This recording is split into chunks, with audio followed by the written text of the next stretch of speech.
Portland's resistance has a lot more going on than just protests. We have our own police reform policies, where right now we're working on our healthcare policy.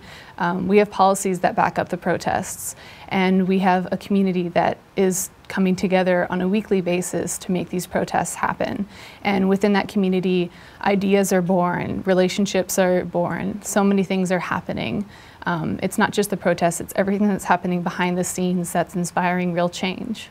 There's so many oppressive policies that are rolling out right now, and I think that it's really important to come together as a community, and just being in the streets is so empowering, and it sends a really strong message that we're here for you. The airport ban was one example where people rose up, not just in Portland, but all across the US, and came together and said, this is not okay, this is not all right, the Muslim ban is unconstitutional, we can't let this happen.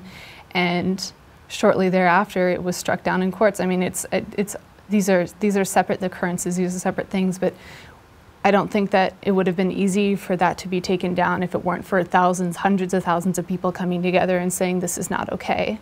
And every time we do that, we send a message, and people are listening.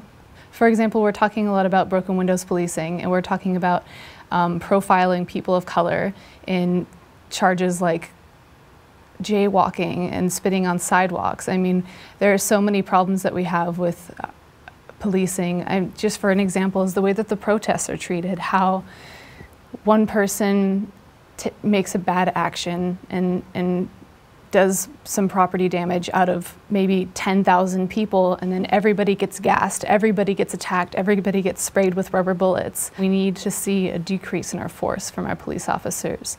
We need to see people of color being treated the same as those of us that are white-skinned. Like, we can't just let this keep happening.